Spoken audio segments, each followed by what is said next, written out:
disturbing sight that many in the Portola neighborhood had to wake up to Sunday. No more Chinese, written in bright orange spray paint on fences, walls, and even the backstop of a public park. Tommy Luck, who has lived in this neighborhood 25 years, says he's never experienced this kind of racism before, and he's disturbed and saddened to see it in his own hometown. It does surprise me because we are such a diverse city. I mean, you come to this city and you see everything and everyone. So to see it happening so close to home hurts a little bit more. There have been several other incidents involving racist graffiti that San Francisco police are looking into recently. At the end of August, the words "White Power" were found scrawled on a window at 24th and Harrison, and a swastika was tagged on the McDonald's just a few blocks away. The following day, someone broke into St. Paul Tabernacle Baptist Church in the Bayview, poured bleach on the pews, and scrawled racial slurs on the walls and the numbers 666, a satanic reference. And a few weeks before that, a man was caught on videotape vandalizing the home of a Chinese-American tech entrepreneur in DuBose Triangle. That night, the vandal used a marker to write an expletive and an anti-Asian slur so offensive, we blurted out. This weekend's rash of vandalism was upsetting to many, but not everyone was totally surprised to see an act of racism in a city world-renowned for its diversity and tolerance. It doesn't surprise me because there's no place is immune to anything. It surprises me that it just seems so out of the blue, I guess. I kind of thought we were past this. I mean, what's happened to bring this on? Why this suddenly? Some neighbors have taken it upon themselves to alter the tags, crossing out or whiting out the word no, or in one case, covering it up with a heart. So it reads, "Love more Chinese." Scar, a San Francisco neighborhood. Nightbeat's Mark Kelly tells us police are describing the graffiti as a hate crime. On this wall in Portola was graffiti the phrase, "No more Chinese." It's gone now. Public Works scrubbed off the words, but the message it left behind still hurts this neighborhood.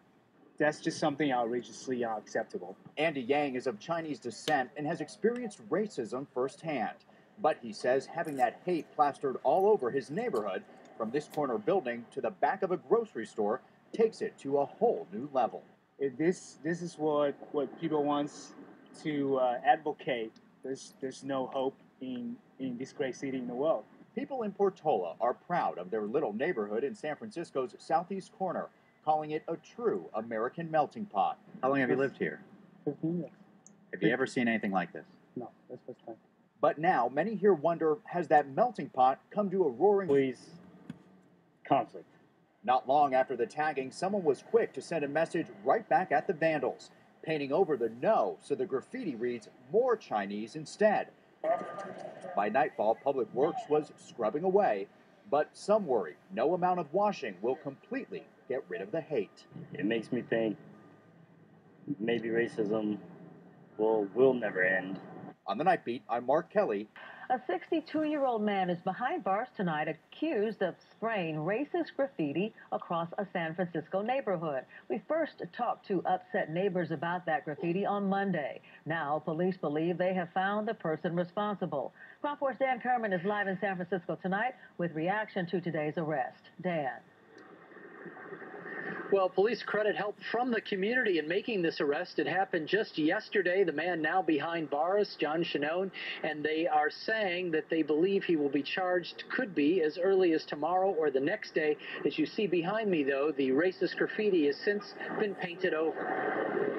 The arrest of John Shanone for allegedly smearing the walls of San Francisco's Portola neighborhood with anti-Chinese racist graffiti comes as welcome news to those who live around here. I can understand people being territorial. I mean, that's human nature. But the bottom line is that we're all here on this planet and we need to get along. And I'm really glad that he got caught because, I mean, what's next? I mean, you go from graffiti to what?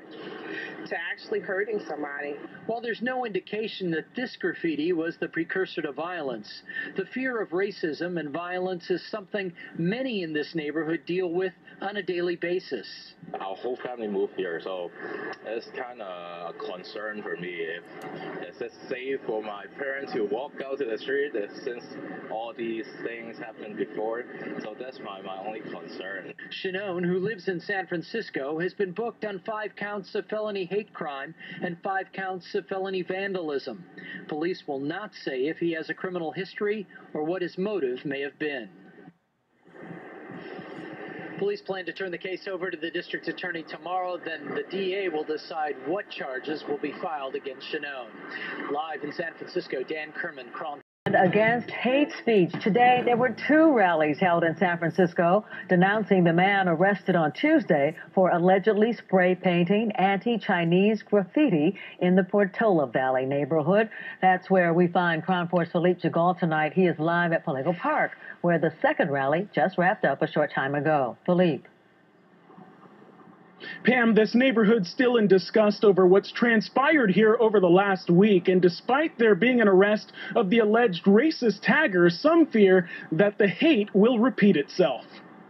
There is anger. This kind of things that's happened in this area is very ridiculous. And outrage. It was like a stab in my heart. A racial wound in San Francisco's Portola neighborhood that will clearly take some time to heal. It's not okay for someone to write hate messages anywhere. Let alone no more Chinese, as 62-year-old John Shannone is accused of spray painting in at least 6 different locations. On Tuesday, he was arrested and booked on 5 counts of felony hate crime and 5 counts of felony vandalism.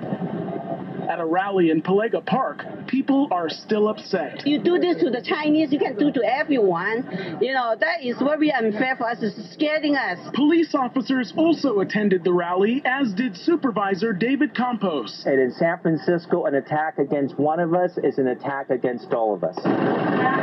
Earlier in the day, the San Francisco Democratic Party and Asian Pacific Democratic Club held a similar gathering. It set a chill down many people's spines. The message clear: hate speech will not be tolerated. It has no place in our city. Being here today, we want to be able to practice flip the page. It's about love.